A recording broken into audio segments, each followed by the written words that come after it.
Hi అండి, అందరికీ welcome back to our channel.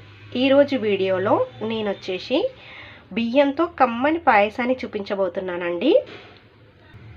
పిల్లలు రైస్ తినడానికి అస్సలు ఇష్టపడరు కదా. ఇలా బియ్యంతో పాయసం కనుక చేసి పెట్టామంటే టేస్టీగా తినేస్తారండి. ఈ పాయసం చాలా రుచిగా ఉంటుంది. కమ్మగా క్రీమీగా నోరూరిస్తూ నోట్లో కరిగిపోతుంది. అంతేకాదు ఈ పాయసం చేయడానికి ఎక్కువ ఇంగ్రీడియంట్స్ కూడా పట్టవండి. చాలా సింపుల్గా చేసేసుకోవచ్చు. ఇలా మనం దేవునికి నైవేద్యం కోసమైనా లేదా స్వీట్ తినాలనిపించినప్పుడైనా ఇలా చేసుకొని చూడండి. చాలా టేస్టీగా తినేసేయచ్చు. మరి ఇక అస్సలు ఆలస్యం చేయకుండా నోరూరించే ఈ రైస్ కీర్ని ఎలా చేసుకోవాలో ఇప్పుడు చూసేద్దామా.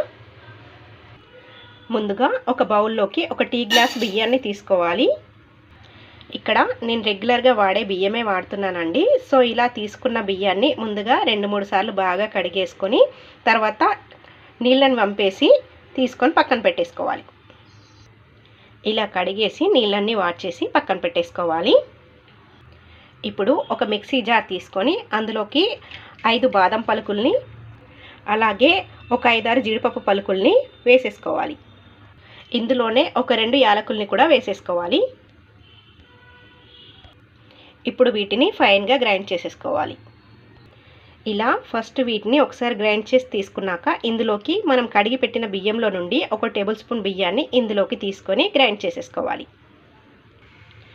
ఇందులో నీళ్ళు ఏమీ వేయకుండా ఒకసారి గ్రైండ్ చేసేసుకోవాలండి. ఇలా గ్రైండ్ చేసుకున్న తర్వాత ఒక 2 టేబుల్ స్పూన్ల నీళ్ళని వేసుకొని మళ్ళీ గ్రైండ్ చేసుకోవాలి.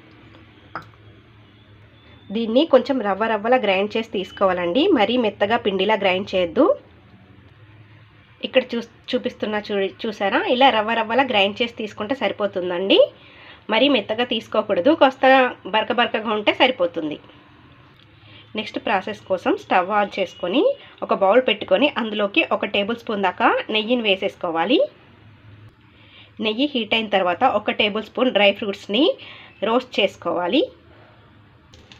ఇవి కాస్త కలర్ మారాక పక్కకు తీసేసుకోవాలి.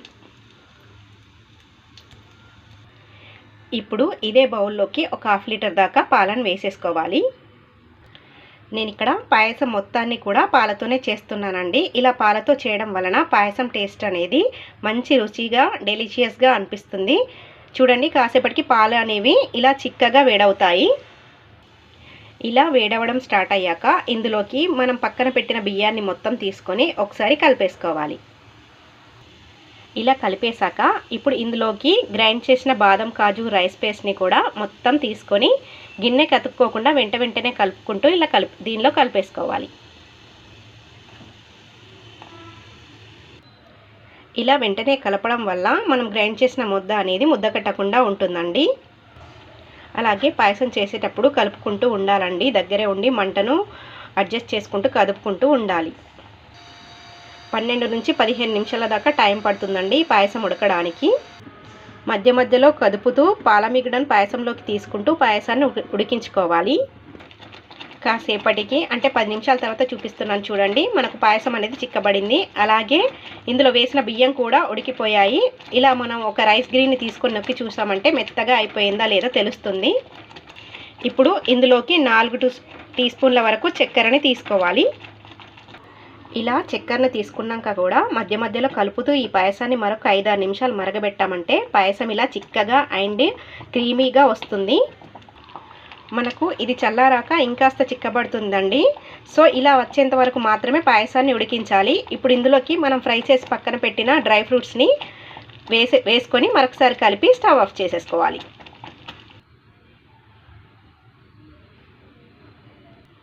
ఇప్పుడు ఈ కడాయిని పక్కకు తీసేసుకొని ఇది కొంచెం చల్లారేంత వరకు అంటే ఒక 5 నుంచి 10 నిమిషాల వరకు మూత పెట్టి పక్కన పెట్టేసుకోవాలి. ఇక్కడ నేను ఒక 8 నిమిషాల తర్వాత చూపిస్తున్నాను చూడండి, పాయసం అనేది చాలా క్రీమీగా చిక్కగా తయారైంది కదా.